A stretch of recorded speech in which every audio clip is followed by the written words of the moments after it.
Hello, Believe Nation. I am not feeling well today. Oh, Nina came by. I am not feeling well today. I've got a giant headache for some reason, but I still need to make videos. I still got to get them up for you. It's been, 11 years almost of making, is it 11 years, Nina?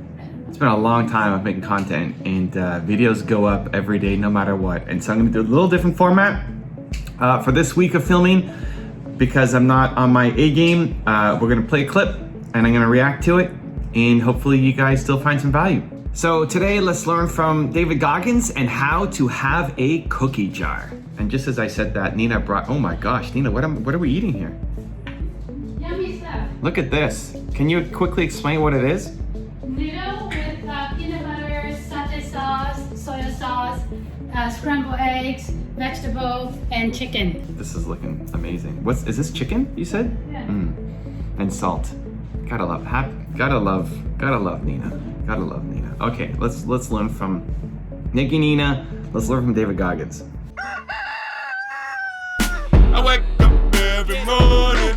Entspresso keep me going. I wake up every morning. Whenever times got hard, my mind said, "You're not good enough. Right. Let's go." Right.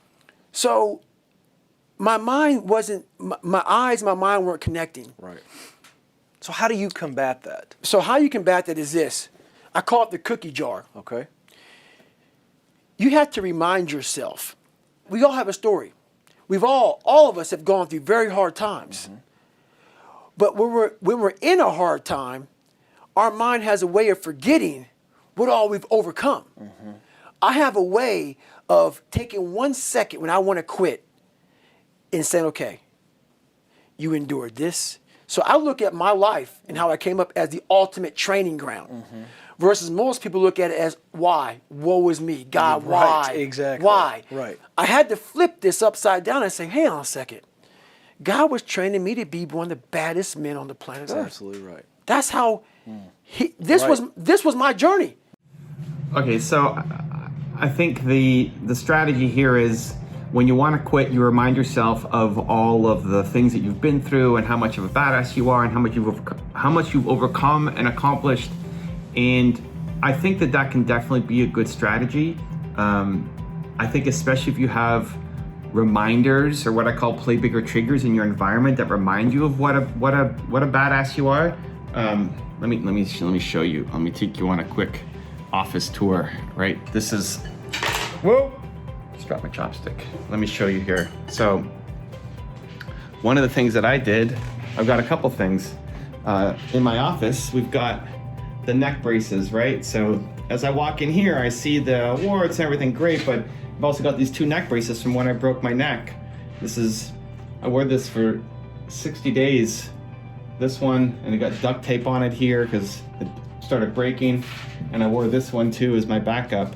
And for 60 days, because I broke my neck, I had to wear that. And I had 10 minutes a day that I could use just to shower. And so I keep this in my office as a reminder of how tough I am, as a reminder of what I went through, that even today, like I'm struggling to make videos today because of my headache. I made videos when I had a broken neck and a concussion, right? You can go back and watch some of my old content. You'll see me with this neck brace on and a giant scab on my forehead and trying to make content. And so having this in my environment reminds me of how badass I am and what I've come through. So that today is simple. This is easy compared to what I have already been through, right? So play bigger triggers, right? I look at this. I got a Guan Yu statue on the floor. This is Timo wants to play. This is made of bronze. It's about 50 pounds, pure bronze, and I carried this across Taiwan and then into Japan and then eventually home. I had to buy an extra luggage just to bring it over, and it was I just remember my muscles hurting. Look, can I show you the dogs? Look, the dogs want to get involved. They're fighting over the toy. My muscles were hurting, and just having that in my office is a reminder again of what I've been through. And so I think it's great to have those. Put that down. To have those play bigger triggers in your environment, I think it can be super helpful. I struggle with the remind yourself of how much of a badass you are when you're struggling with something though. I just think a faster way is just to shortcut it. So I was having this conversation with Mark Drager, a friend of the channel, and he was talking about how when he's on the treadmill, he's trying to beat his best records, and as he's doing it, he's trying to remind himself of how much he's already gone through, how much weight he's already lost, and being proud of all the accomplishments that he's had already on his journey. And he was trying to push through to do a new best, and that reminder wasn't working for him. And so I told him, dude, the way to shortcut it is just to tell yourself that I do difficult things, not to remind yourself of all the things that you've done in the past, because what's going to happen is if this new thing is bigger than the things you've already been through, then your mind's going to say, yeah, but that's different. See, as soon as you start getting into the mental game, as soon as your brain starts getting involved, your brain is designed to keep you safe and keep you small and keep you protected. That's what your brain does. And so as soon as you enter a logical discussion up here, what happens is it's going to find outs. And you're not a small person. You're a smart person. So you're going to find a really smart out for yourself. You're going to find a really smart out. So you're going to say, yeah, I did all that stuff, but this is different, right? Like, yeah, I did those videos when I broke my neck, but I didn't have like this crazy headache that I've got right now. You'll find a reason why it's different. And so then that thing doesn't matter as much. And so how I recommend going through it and combating that voice, because that voice is going to keep coming up. You're going to be too afraid. You're going to be afraid of disappointing people and failure, and all of this stuff is going to keep coming up whenever you want to do something new. You do difficult things, and you shortcut the logical argument in your head. Instead of saying, this is hard, but look what I've already done that's hard, but this is different, but no, it's not. But yes, it is, but no, it's, and this constant back and forth in your head. I do difficult things, period. Just because. So I do difficult things, scary, difficult, or hard, right? If I say those words, scary, difficult, or hard, then I have to do it. The boom, boom, boom test where your heart's going like this, that's just a go time. That means you have to go off and do it to prove to yourself that you do difficult things, and not have the conversation in your head anymore. It shortcuts the conversation, which gets you to action faster, because the longer you're thinking about it, the less likely you're gonna do it, and the more likely you're gonna find a reason why you can't. So back to Mark Drager on the treadmill, he went back and he did it again, and he just said, I do difficult things. I'm Mark Drager, I do difficult things. And that got him over the hump to then go off and set a new record. And so I like having those reminders, those mementos, those things in your environment, to play bigger triggers, to every now and then look at and remind yourself of what you've come through and what you've gone and accomplished.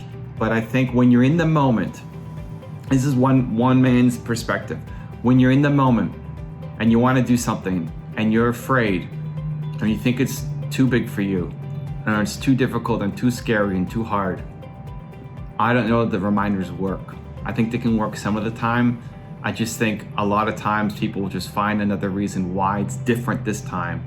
And the way to shortcut it is just that you do difficult things, period, end of discussion, let's go. And when you build that identity, you start to take on much bigger projects and goals than you ever thought were possible. And that's where all the magic lies.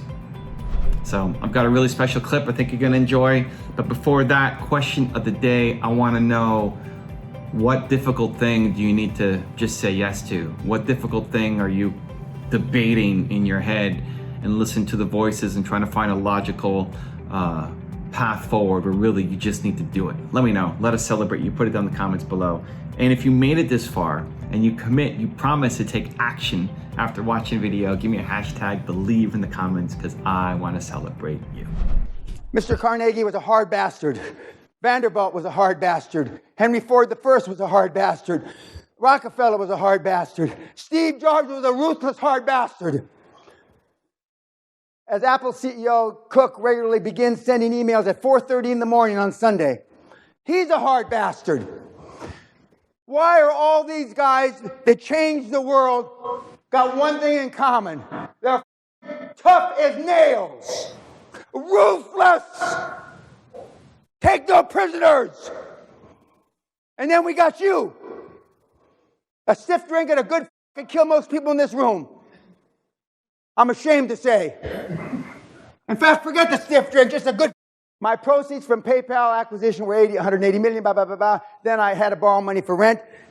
These guys, myself included, are all in. If they believe in what they're doing, they put all their money at risk, which I have several times, not in recent years. SpaceX worker reveals a brutal company motto helped him survive all-nighters working for Elon Musk. Notorious workaholic Elon Musk is so tied to his office that he's been known to sleep on the floor. I slept on the floor. Ford slept on the floor. Jobs slept on the floor. Gates slept on the floor. Success leaves clues. I still work 50, 60 hours a week, and I haven't had to work in 35 years. If you want to know why David Goggins says you must be willing to be misunderstood, check out the video right there next to me. I think you'll enjoy it. Continue to believe, and I'll see you there. If you want to be great, you want to be best ever at what you do, you could be misunderstood by everybody.